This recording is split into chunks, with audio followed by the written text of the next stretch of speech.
That's what James is reviewing. We're having margarita pizza with some extra toppings on it. These are the videos that I'm reviewing.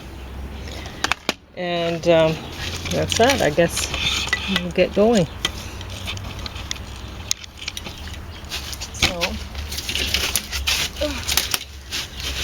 So you might be thinking, well, why on earth did Pauline make pizza? Well, I made it on the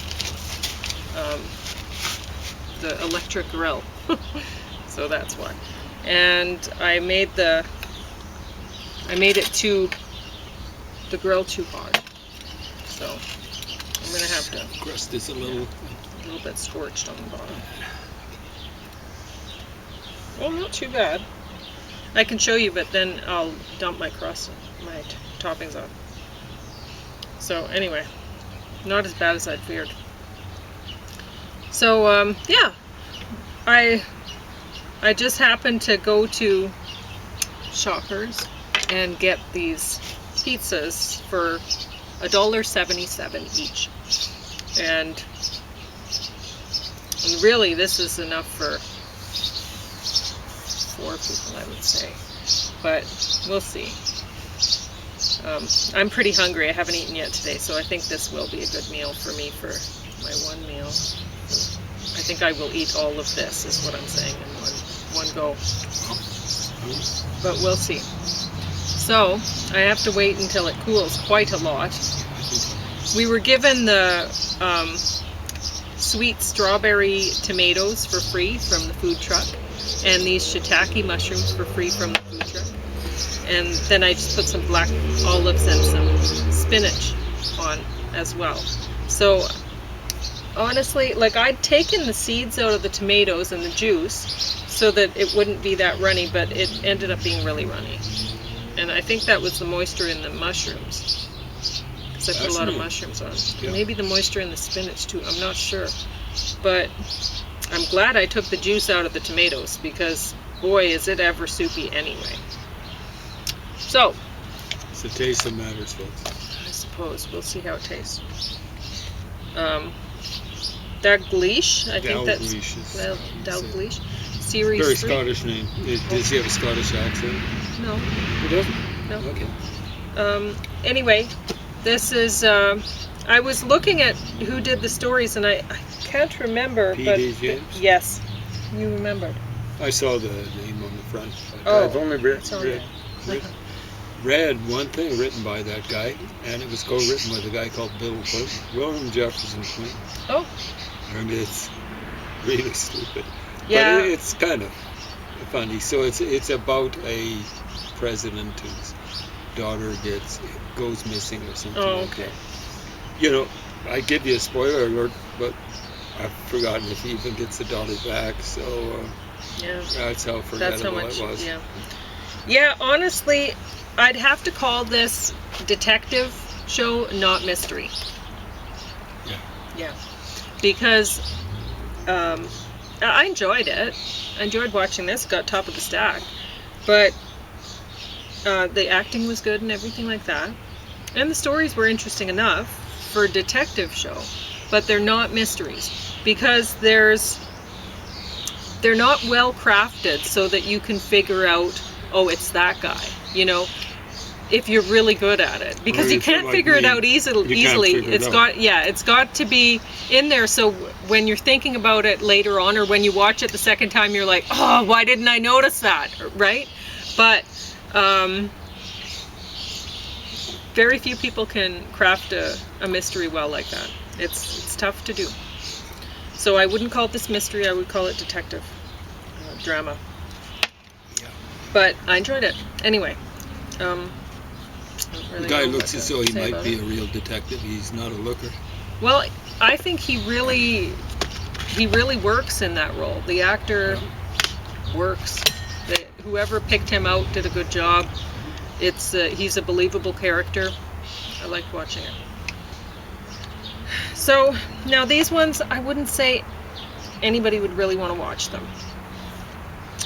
If you're hard pressed, you want something to relax to while after you've been working hard gardening or hiking or working hard, right? Playing hard. Then maybe you want something to relax to and just fall asleep to, and this might work for you. But honestly, the story with this is a sci-fi sort of thing. If you can't tell by the cover, you should be able to tell. So this season 4, the final season, I can't believe they made it 4 seasons. But anyway, it's an interesting enough story, an interesting idea for a story, whatever.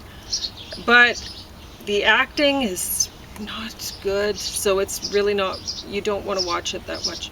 And a couple actors in particular, wow, stunningly bad.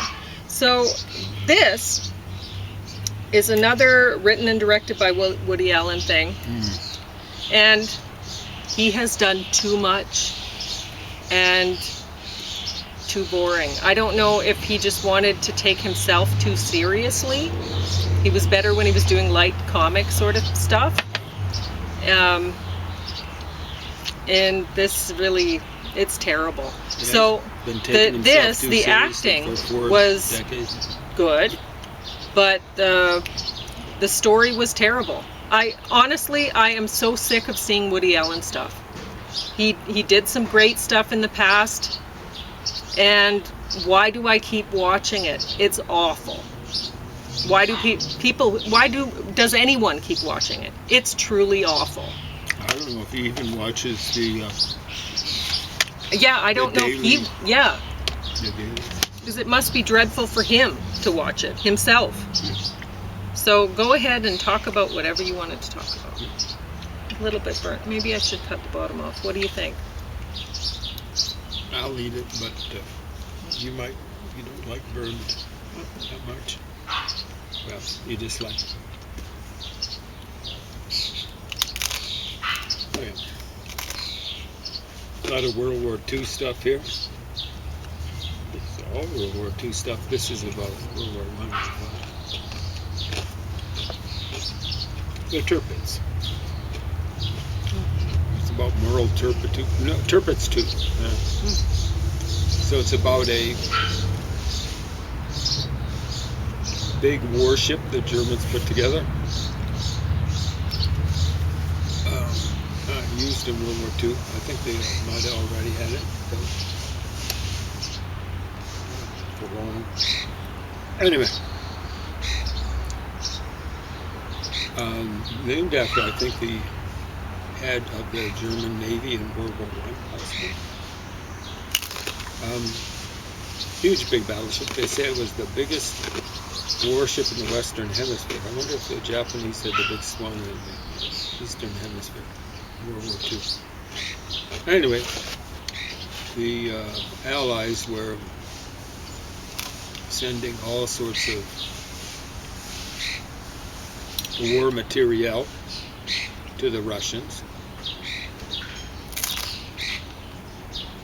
after the Russians were invaded by the Germans. Before then, the people who were sending war materiel, would have been not much, were the Germans to the Russians. Because the Russians were allies, actually. It's supposed to be a treaty of neutrality, but it involved movement back and forth of goods, and it was mainly the Russians supporting the German war effort by sending raw materials and food to Germany for the first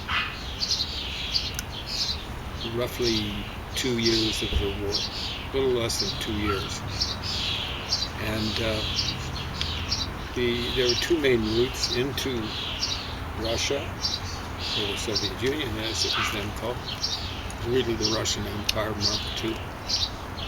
We're now experiencing, lucky us, the Russian Empire Mark III.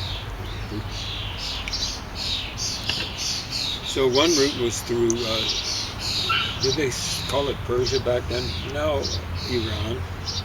It might have been called Iran. That was quite a long route overland.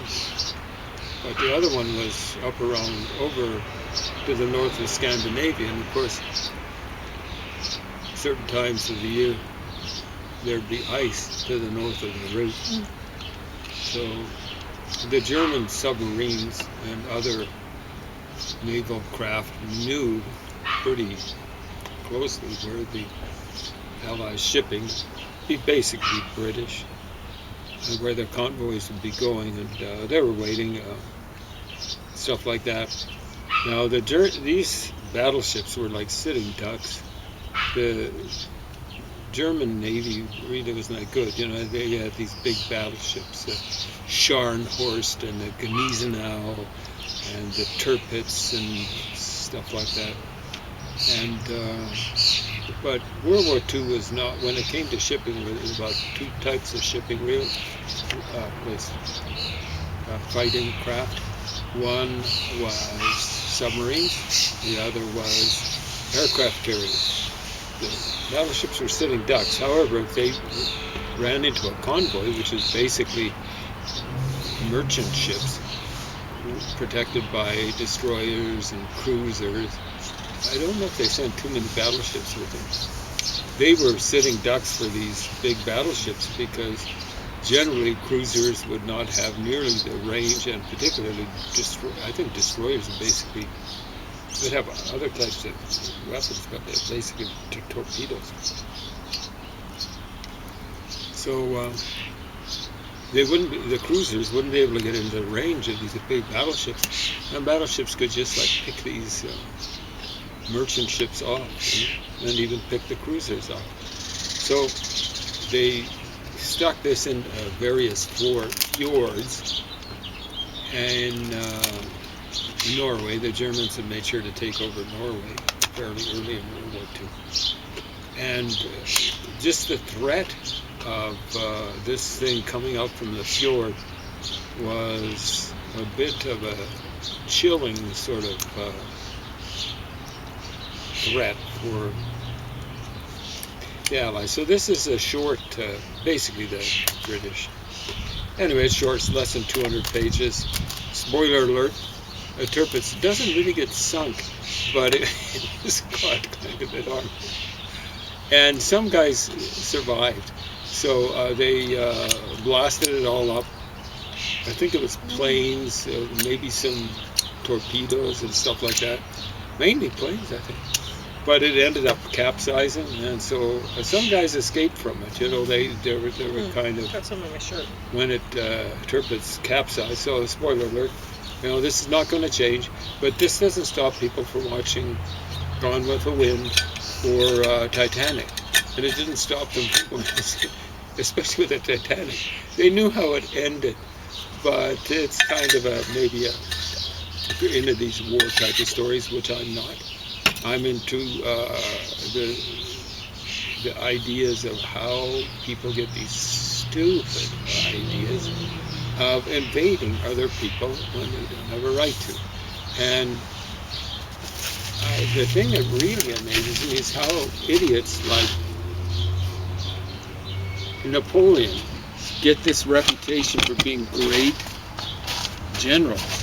He might have been a great tactician, but as a strategist, especially when it comes to grand strategy, like who do I invade and when, he was a drooling idiot. The amazing thing about Hitler was, you know, when his armies had vast advantages in terms of materiel and really in terms of generalship and things like that, they won these amazing battles where Germany was on the offense. You know, they took over France in a matter of a few weeks. And people thought France would be able to hold Germany off almost by itself. And of course, the English were there trying to help out. Didn't work out so well for the English. Spoiler alert, they had to pull their expeditionary force, they called it, British Expeditionary Force, out of France at a place called Dunkirk. It's not a French name, otherwise it'd be Dalgliesh or something like that. But it would be a Flemish name, Dutch Flemish name, but in France. And they had to leave. They got most of their soldiers out, but they had to leave a lot of equipment and supplies. So they left a lot of oil there, but they left a lot of heavy equipment there. and lighter equipment, so on and so forth. Anyway, the Germans just seemed to go from one victory to another, and the generals had been telling, kind of, probably very quietly, these sorts of things aren't going to work out, or they'd be reluctant to go. And even they were going, wow, this guy's a genius. He wasn't a genius, he's just a mad dog. If a mad dog manages to get a few bites into someone with a gun, you don't go around saying, wow, that mad dog is really a good fighter. That mad dog is going to get wiped out. And that's what happened to Hitler. Once the tide started to turn, and actually it started to turn pretty quickly. When you look at World War II, in comparison with many other wars, it was over really quickly. That's the amazing thing about World War I, too. A lot of people don't realize how efficient the Americans were. It's the Americans who won both those wars. How efficient they were in ending those type of wars. It's stunning. World War I was over in a little over 4 years. I can recall it just like it was. Yeah, no, I'm not that old. And World War II was over in the space of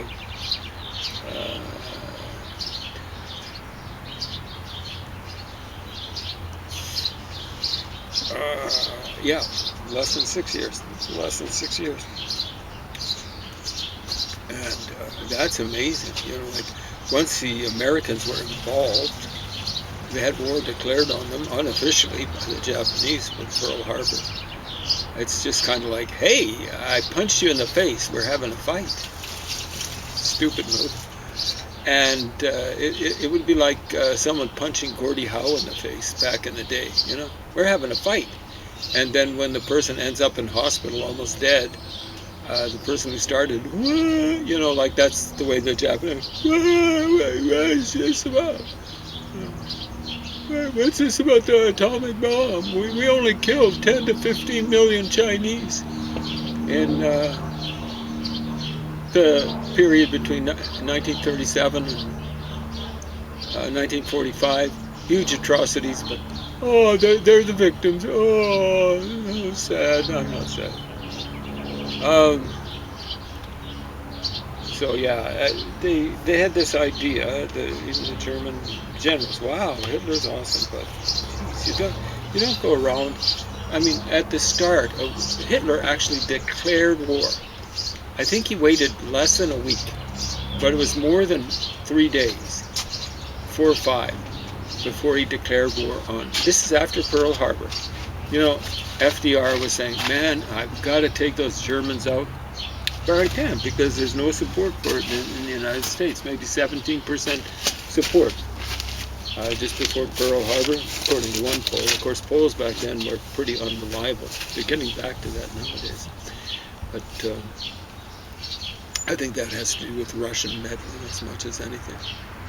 But the Germans declared war on the United States. So both Japan and Germany, they got what they deserved. Not for, they deserved to lose. And many commentators claim are atrocities by the Americans, English and stuff like that. Well, if people are doing horrible atrocities, they've got to be brought to book. They really do. Like the Germans, it's not just the Germans, the Japanese, they've got to end. It's, as far as I'm concerned, it's just whatever it takes. Because there's a huge amount of karma that's been built up. Japan had been doing horrible atrocities in China going back to 1937. They say, and it might be true, that 100,000 people were wiped out by them. That's not entire soldiers. It's like civilians being tied together in a big, made a bonfire out of gasoline put on. Big fun for the Japanese. That sort of stuff has got to be stopped. And once there's this huge backlog of karma, you, you know, anything that it takes to stop it is fair game. And again, there's all sorts of commentary about, unconditional surrender. Apparently goes back to at least General Grant. He was called Old Unconditional Surrender. When you're dealing with thugs like the Japanese in World War II and before, and the Germans in World War II and before, frankly, it has to be unconditional surrender. In Germany, it was made obvious that you couldn't have a conditional surrender based on what happened in 1918. That was a conditional surrender. Germany, according to the sources that I've run across, had their soldiers, when their soldiers surrendered, they were the ones that were in fighting trim and out there fighting. They were on foreign territory in every direction from Germany. There'd be people back, waiting in reserve or getting R&R, and that's not rock and roll. It's a little too early for that. But they surrendered when they were outside their own borders. And of course, what happened is you got people like Hitler, lots of other people beside him. I mean, he's the one who came to power, but there are other people, worms that have crawled out from under the rock of the Weimar Republic, who were saying the same thing, stab in the back. It was the socialists, the social democrats under Ebert or whomever. I don't know if he was in control of the social democrats at that point in time. I think he was the first social democrat leader of Germany after World War I. Stab in the back.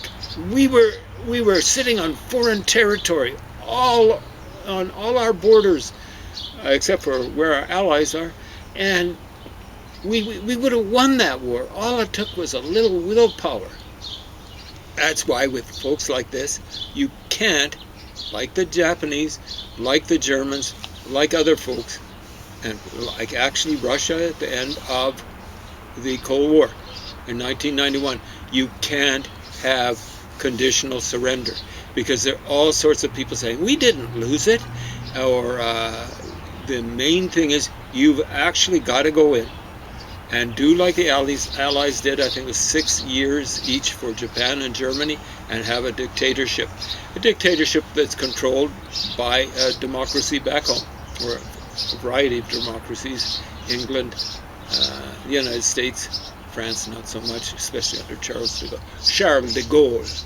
But you've actually got to go in and... Why do you think that is? Do you think it's that the people are pro-dictatorship, and so you have to give them a similar sort of thing? You've got to impose democracy by dictatorship on them, and hope that they've learned the lesson from getting thumped so badly. And thank heavens, it seems to have taken with the Japanese. Not so much about the Germans. The Germans have had a problem because a lot of, like Germany shouldn't be required to be a multicultural society. Multicultural is polycultural, and what that means is a few cultures and a few favored cultures, particularly the Muslim culture. And Muslim culture is, at base, and that's the majority of Muslims, fundamentalists, doesn't matter of what stripe, it's anti-democratic, and they don't believe in democracy. So you can't have folks who are fundamentalist Muslims in a democratic society. You just can't have them at all. It's like having Nazis or commies in a democratic society. They believe in tearing it down. You can't have them there. That's not intolerant. It's not even repressive tolerance, like Herbert Marcuse talked about. He was a communist, or a Marxist, he styled himself. Being a Marxist is worse than a communist. Communism existed before Marxism, and I don't think it really started to become brutal under Marx and Engels, and after them too. They're the ones who perverted communism. And I don't think it was that thrilling to begin with, but ever since then, it's been, like glorification of violence. And, like I've actually read my Marx. not some cartoon version of Marx. And Marx loved the last stage of the French Revolution. We call it the Terror, and that's what it should be called. And basically, it's state terrorism. He loved that era of the French Revolution, the Jacobin Revolution. Read your Marx. You don't believe me? Don't read your Marx if you don't believe me. I don't care, because it doesn't matter what you think based on what you don't know and what you'd like to know or think you should know or whatever. That sort of stuff is irrelevant. All the syllables accented. Irrelevant. So you got all these guys that were throughout history supposed to be all these geniuses, like Alexander the Great. I don't think he was a really great genius. He was good at tactics. I don't think he was even that good at strategy. He almost got cut off from going back to Greece, his second big battle in Asia. Came through some mountains. The Persian emperor, king, whatever you want to call him, snuck in behind him, cut off his route of egress. But on the battlefield, Alexander was better. Napoleon won all sorts of battles based on his tactical abilities, but he was a doofus. Right at the beginning of his international career, he stomps into Egypt, and he thinks he's going to take it over. And the Brits let him sit there for a couple of years. But you see, he'd need to be really good at land, but there's no way he's going to beat the Brits on the ocean. And it started right away just outside of Alexandria. As I recall, I was around. I was young then, but no. This is, I think, just before. I think it would be 1798.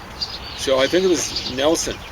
The French ships had anchored, and they had, like next to the coastline, facing.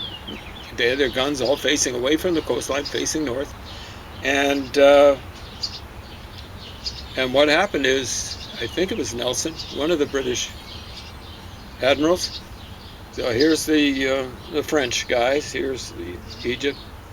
They snuck. I don't know which direction they came, but they snuck in between the coastline and the French ships with all their guns facing out this way. Sitting ducks. Stupid. Right? Back in that era, you don't mess around with England and their navy. And when you go to Egypt, and if you actually want to go there by land, you got to stomp through a lot of territory, right? Either got to go through Turkey and lots of countries in between France and Turkey, and then down to present-day Syria. Back then, it would have been the Ottoman Empire. Or you got to stomp down through Spain, and Napoleon later on had pretty well largely met his demise in something like guerrilla warfare, sponsored by the British in Spain. So what are you going to do? Go through Spain, look that from your direction, go through Spain, past the Rock of Gibraltar, and you got to go across water there. The Brits are going to be contesting that, maybe not. Then through northern Africa, that's you probably wouldn't have too much trouble. And then you got to